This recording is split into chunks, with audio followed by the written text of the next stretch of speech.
So our first match in the Death Before Dishonor pay-per-view was Eli Isom taking on Dalton Castle. This was a great match. It was okay. Here's the thing. Peanut Gallery did not know the storyline going into it, so I explained it to him so he understood it better.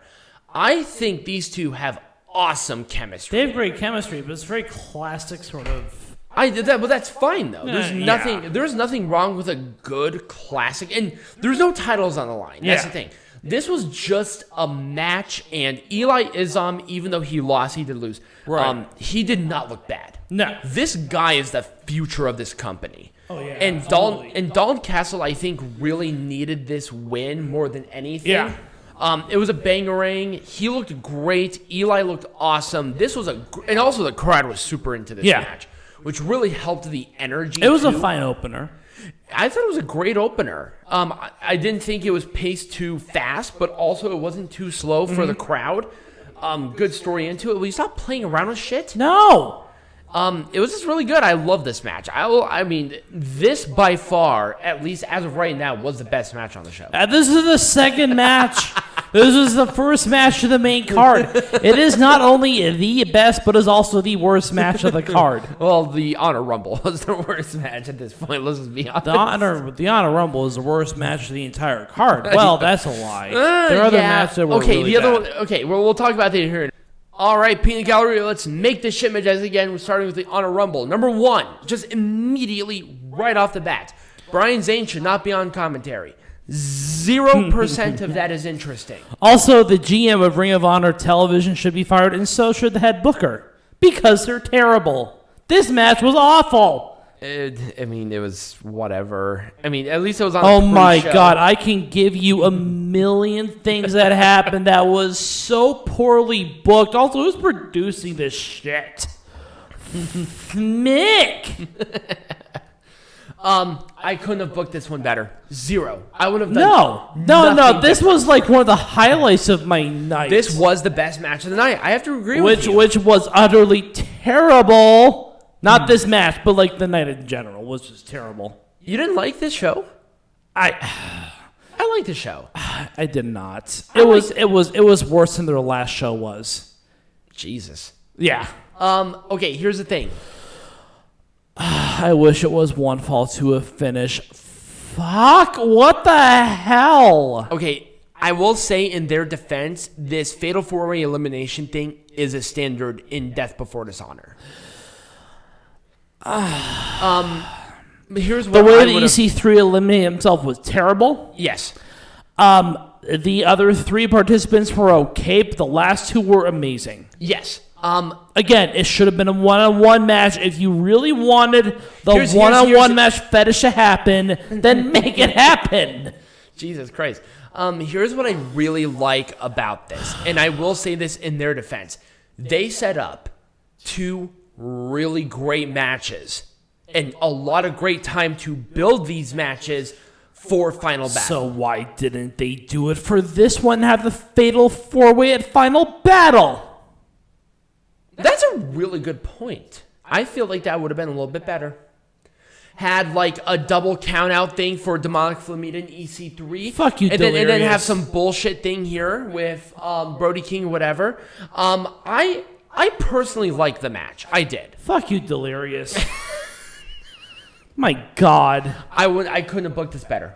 0. I love this. No, there was like 0% of nothing you could have booked better about this match. I thought the ending was great. I thought the false finish was terrible. No, I loved that. I actually loved that. No, I hated that. No, this made this feel better because then Gresham even still looked like the biggest babyface in the world. Where even maybe. Yeah, I can kind of see that, but I loved this. I don't know. And also of any person to I'm torn on this. And any person to take this belt off of Jonathan Gresham, who built this division, Josh Woods had to be the guy. Mm-hmm. Future, right there. I thought it was great. Yeah. And that's why I love this match. It was because I thought this was perfect. Fuck this shit. Shane Taylor should not have been taken out of this match. This match should not have happened. Here's my thing. Because they had to change 2 people in the match. Why? That's like 1/3 of the people. And okay, so number one, Rush's thing was actually a thing. But I don't care. They should have. No. Here's my problem. Shane Taylor came back in the match and attacked Kenny King. Why? Because of reasons. Here's my thing. This shouldn't have happened. They said that fucking Dragon Lee and goddamn Kenny King, there we go, won the Ring of Honor Tag Team Champions, right? Why did you not have a Ring of Honor World Tag Team Championship match? I would have rather had that. Moses and Khan right. taking on Kenny King and Dragon Lee. Yeah, that would have been my thing. That would have been like the first instinct right there. And then have Bestia Del Ring and Shane Taylor at ringside. Exactly. That would have been so much better. It was so much better. So much better. I'm sorry. Bestia Del Ring. I'm sorry, Delirious, but we're just booking the fuck out of you. Go the fuck home. We're sitting here trashing your own shit because I love this team. I love Shane Taylor Promotions. But at the same time, they broke away from it. Should have been Rouge. Yep. I'm sorry. And it's not his fault, but at the same time, come on. They broke away from it, and Bestia Del Ring. They shit themselves in the corner. Here. Bestia Del Ring should not be wrestling. Might as well put a pull up on, shit yourself in the corner. Mm-hmm. All right, let's move on. Add somebody else to La Faction Ingobernable so Bestia does not have to wrestle unless it's absolutely necessary. Exactly. They did this for reasons. No one cares. Right, exactly. God, it sucked. I don't like saying that because I thought that they were having a really good 6-person division. Yeah. I love their match at the last pay-per-view that we had with Castle, Dak Draper, and Dalton Castle. I thought even then it was No, I still like that match though. I did. It was fine. I mean, it just gets worse and worse from here. Let's move on. You're just so bitter. I'm just so bitter. I love this match. It was a great opener, but that's about it. You're so What's the point of having this match? There's nothing going into this. Instead of this bullshit, why didn't you have EC3 versus Demonic Flamita? I know, exactly. That would have been a much better what's going into Eli Isom versus Flip Gordon? That's not Flip Gordon. That's Dalton Castle. Thank you. Again, I really don't care. So what's the point in having this rivalry going into it? I told you. Their former partners have turned on each other like Show and Yo. So yeah. Why not emphasize that? Right. They did. Well, they kind of did. They did. They did a shit job of it. Right. Show and Yo actually won like titles. If these two like actually were like teaming for a while and they won some titles together, I would have dealt with it. But at the same time, they were only like tag team for like a month. Yeah, no one cares. Right, exactly. Let's move on.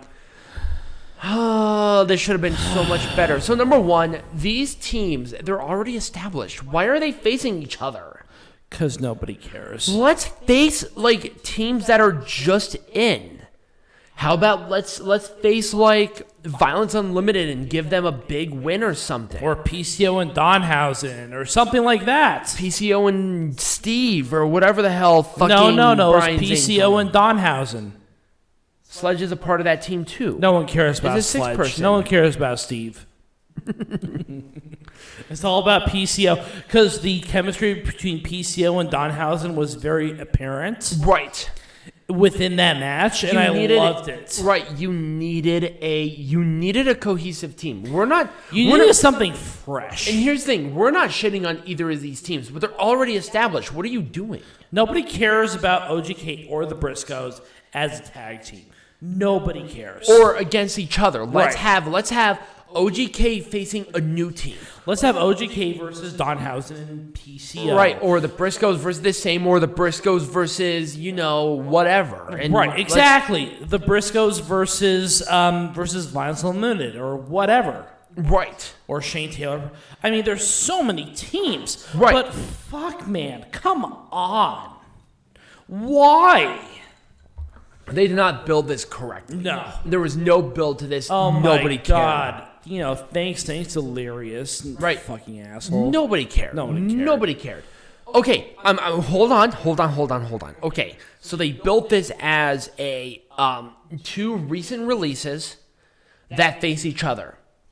What happened in the match was not their fault. Somebody got hurt. It was kind of like a Brian Myers versus Matt Cardona. Matt Cardona's tour where situation. they had to end it really quickly because somebody legitimately got hurt. Which is fine. That's okay. But here's the thing that I do like. I like that both of these guys are in Ring of Honor. Yes. This is the perfect place for them. They would have gotten lost in the shuffle in AEW, and I feel like they wouldn't have belonged in Impact. No. I feel like Ring of Honor is a perfect place, and also this really bolsters their roster. Right. And I think that's what they need. So I'm very happy that these two signed a contract. It was just unfortunate that they got lost in like the injury. And somebody got hurt. Right. It doesn't help. No. Now, here's another thing that would have been great for this. Instead of these two facing each other, what about either OG King and the Briscoes versus two guys that were released as tag team partners? Right. That would have been a much better introduction. Right. And also, why did they tell us these two before the show? It would have been so much better if they waited until later for the surprise after. Exactly. I didn't even know until they announced it. Wait until the show. That would have been awesome. Yeah, Are you absolutely. kidding? Yep. 100%. That would have been awesome. This sucked. Yeah, we talked about how much this sucked. The Foundation's promo went nowhere. I did not care. I didn't care either. Here's the thing. I legitimately who is Jonathan Gresham? Fucking Ric Flair? No, Jay Lethal. You're thinking about Jay Lethal. Jay Lethal is he? Well, I guess he did. I guess they did do the whoop. Woo woo woo. The woo off. The best thing in that was the best promo in the history of wrestling. It was awesome. But okay. In the context of Ring of Honor, Jay Lethal is the Ric Flair of that promotion. But who the fuck cares? At the same time, what was the point? No, it was not the point of Jay Lethal talking. It was what was the point of that happening? There was no point. There was a point in time, legitimately, and I am not kidding you, where I saw that, I'm like, oh my God, Jay Lethal is retiring. I legitimately thought that. But it meant nothing. There was but what was the point? You think Jay Lethal's retiring? You're so cute. We knew for a fact that all three of these guys are finding the pure. Adorable. You thought Jay Lethal was retiring. Well, okay, he came out here and they're all clapping. No, they're all clapping. He's the only one chanting. We know these guys are good in the pure division. There was no point to this. Here was what I thought immediately as soon as happened. This company has zero faith with these guys. Zero. Yeah. Because they have Pretty Jay much. Lethal, they had Jay Lethal and the Foundation come out there. One of the guys just signed a contract with AEW. That's how little faith they have in him. And one of them is a former Ring of Honor pure champion already. Yeah. You know what? Here's my thing. I think this is exactly what happened. This was a last minute call. Because this match stunk up the room so bad that they had to get the Foundation out there to cut a promo to make sure that none of these guys were buried. I can almost guarantee you that was the problem. Violence Unlimited has already been buried. They're Violence Unlimited sucks. I cannot suck. take them. Other than Brody King, I can take none of them seriously. Yeah, they suck. They were Ring of Honor tag team champions, and they lost them before we knew it. That's true. We didn't even know. Tyler Height didn't even know they lost until, they lost the tag team champions on ROH TV last week. Again, problems with the booking is that Ring of Honor is so irrelevant. Right. Why didn't you show this on the pre-show before they came out there and talked? It's like, wait, when the fuck did Kenny King and Dragon Lee win the Ring of Honor World Tag Team Champions? I know when NWA champions change before Ring of Honor champions change. That is how irrelevant this fucking this shit is. I mean, this was a bad match. They did this out of nowhere. This was a mess. It was terrible. Thank God they waited for the final part to have the title matches. Because all the title matches were good to excellent. At the very least. Okay. I mean, goddamn. I mean, Delirious, we just booked your shit in 13 minutes. And I guarantee you booked this for months. And we did it in 13 minutes. Oh, my God. And you know for a goddamn fact, you and I can sit here and book the entire fucking show for months leading up to this goddamn show. And it'd be so much better than what it was. Yeah. Because you're right.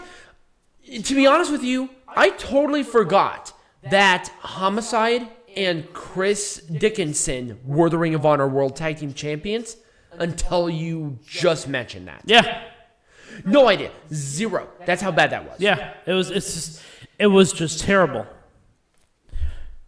Bad. Just bad. I know. 100%. So, thank you all for listening or watching. If you did enjoy, I have an idea for... yeah, what's going on next week? I have an idea. Okay. Hold on. Because there is no... I'm going to see if they have... Because, Wrestling Observer Newsletter just released her top 10. Right. I wonder if they release any of their awards yet. Oh, that's a good one. Yeah, maybe we'll do something with that. I'll announce it beforehand. We will. Hold on, let's take a lookie.